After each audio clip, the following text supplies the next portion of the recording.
1526 ईस्वी वो दिन था दोस्तों जब मुगल शासक बाबर भारत आया था।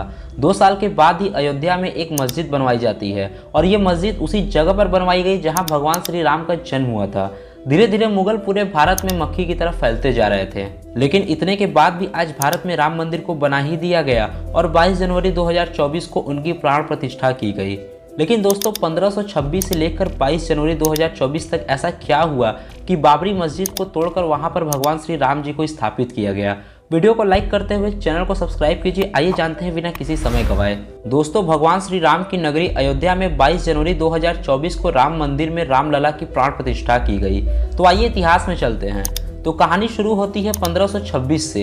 ये वो साल था जब मुगल शासक बाबर भारत आया हुआ था और उसी के 2 साल बाद यानी 1528 ईस्वी में बाबर के सूबेदार मीर बाकी ने अयोध्या में एक मस्जिद का निर्माण करवाया। ये मस्जिद उसी जगह पर बनती है जहां भगवान श्री राम का जन्म हुआ था और बाबर के सम्मान में मीर बाकी ने इस मस्जिद का नाम बाबरी मस्जिद रखा।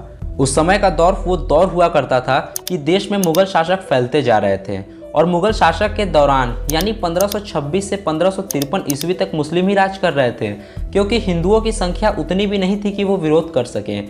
इसी के बाद 19वीं सदी आती है जिसमें मुगल का शासक कमज़ोर पड़ने लगा, क्योंकि उनके भी बाप यानी अंग्रेज अपनी हुकूमत जमाने के लिए भारत आ पहुँचे और तभी पूरे हिंदुओं ने मिलकर आवाज़ उठाया और अंग्रेज़ों से कहा कि यहाँ भगवान श्री राम की मंदिर को तोड़कर बाबरी मस्जिद बना दी गई है।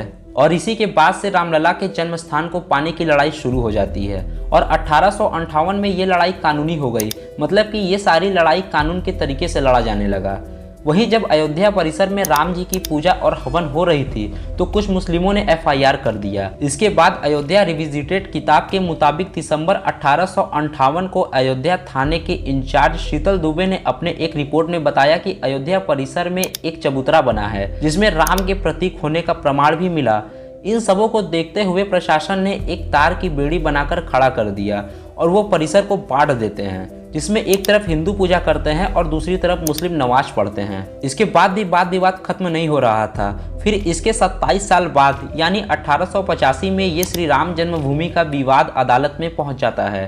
रघुवर दास नाम के व्यक्ति ने फैजाबाद के न्यायालय में स्वामित्व को लेकर दीवानी मुकदमा दायर किया और रघुवर दास ने बाबरी मस्जिद के ढांचे के बाहरी आंगन में मौजूद चबूतरे पर बने अस्थायी राम मंदिर को पक्का बनाने और राम मंदिर की छत ढालने की मांग की, जिसके बाद जज ने फैसला सुनाते हुए कहा कि वहां पर पूजा करना हिंदुओं का अधिकार है, लेकिन जज जिला अधिकारी के फैसले के बिना छत ढालने की और मंदिर को पक्का बनाने की अनुमति नहीं दे सकते थे। एक तरफ देश भर में अंग्रेजों के खिलाफ आंदोलन चलाकर आज़ादी लेने के लिए लड़ाई लड़ी जा रही थी, वहीं दूसरी तरफ राम जन्मभूमि की भी लड़ाई चल रही थी।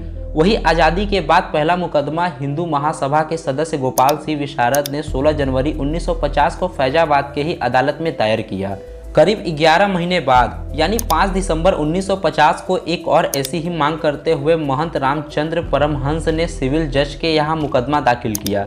मुकदमे में लिखा कि विपक्ष पार्टी यहाँ पूजा पाठ में कोई भी अड़चन नहीं डालेगी, यानी मुस्लिम पार्टी। वहीं 3 मार्च 1951 को गोपाल सिंह विशारद मामले में अदालत ने मुस्लिम पक्ष को पूजा में बाधा न डालने की वार्निंग भी दी। मुकदमों की कड़ी में एक और मुकदमा दायर किया गया। ये मुकदमा उत्तर प्रदेश के केंद्रीय सुन्नी वक्फ बोर्ड ने दायर किया था और कहा कि ये जगह मुस्लिमों की है और ढांचे को हिंदू से लेकर मुस्लिमों को दे दिया जाए और ढांचे के अंदर से मूर्ति को भी हटा दिया जाए। ये मामला कोर्ट में काफ़ी समय तक चलता रहा। फिर आता है साल 1982। ये वो साल था जब विश्व हिंदू परिषद ने राम, कृष्ण, शिव की रचनाओं पर मस्जिद के निर्माण को साजिश करार दिया और इनकी मुक्ति के लिए अभियान चलाने का ऐलान किया। इसके 2 साल बाद यानी 8 अप्रैल 1984 को दिल्ली में संत महात्माओं, हिंदू नेताओं ने अयोध्या के श्री राम जन्मभूमि स्थल की मुक्ति और ताला खुलवाने के लिए आंदोलन करने का फैसला किया। इसके बाद आंदोलन तो काफ़ी तेजी से बढ़ने लगा। इसी बीच लाल कृष्ण आडवाणी ने अपनी रथ यात्रा को लेकर निकले। इस यात्रा ने राम जन्मभूमि के आंदोलन को और ज़्यादा धार दे दिया। इसके बाद धीरे धीरे सरकारें बदली, राजनीति बदली और आडवाणी जी को गिरफ्तार कर लिया जाता है।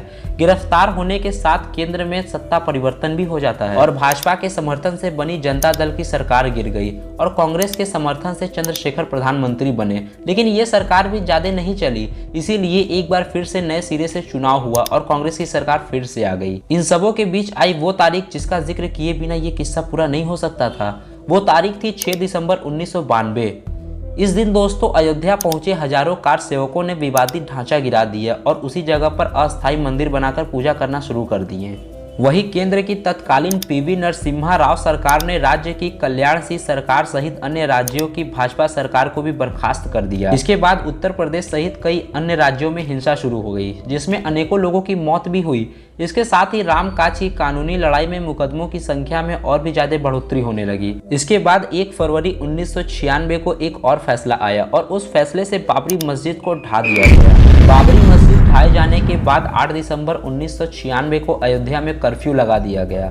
उसके बाद वकील हरिशेखर जैन ने उच्च न्यायालय की लखनऊ खंडपीठ में गुहार लगाई कि भगवान राम भूखे हैं, उन्हें भोग लगाया जाए। इसके बाद अप्रैल 2002 में हाई कोर्ट लखनऊ खंडपीठ ने विवादित जगह का मालिकाना हक तय करने के लिए सुनवाई शुरू की और हाई कोर्ट ने 5 मार्च 2003 को भारतीय पुरातत्व सर्वेक्षण को संबंधित जगह पर खुदाई करने का निर्देश दिया। इसके बाद अप्रैल 2002 में हाई कोर्ट लखनऊ खंडपीठ ने विवादित जगह का मालिकाना हक तय करने के लिए सुनवाई शुरू की और हाई कोर्ट ने 5 मार्च 2003 को भारतीय पुरातत्व सर्वेक्षण को संबंधित जगह पर खुदाई का निर्देश दिया। खुदाई के दौरान नीचे एक विशाल हिंदू धार्मिक मंदिर होने की बात कही गई। इसके बाद 30 सितंबर 2010 को इलाहाबाद उच्च न्यायालय में इस जगह को, जहां मंदिर होने की बात बताई गई है, उसको 3 पक्षों में श्री रामलला विराजमान, निर्मिही अखाड़ा और सुन्नी सेंट्रल वक्फ बोर्ड में बराबर बराबर बांटने का आदेश दिया। जज ने कहा कि जहां गुंबद था ठीक उसी के नीचे श्री राम की मूर्ति थी, इसीलिए ये श्री राम का जन्म स्थान है।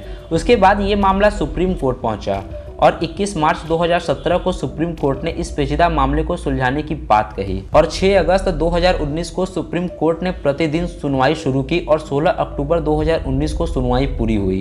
9 नवंबर 2019 को 134 साल से चली आ रही लड़ाई में थोड़ा और वक्त था। इसके बाद 9 नवंबर 2019 को सर्वोच्च न्यायालय ने उस जगह को श्री राम जन्मभूमि माना और 2.77 एकड़ जमीन रामलला श्री राम के स्वामित्व की मानी गई।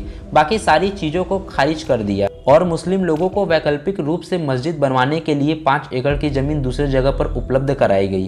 तो दोस्तों यही था श्री राम मंदिर का मामला। तो उम्मीद करते हैं कि आपको वीडियो पसंद आया होगा। मिलते हैं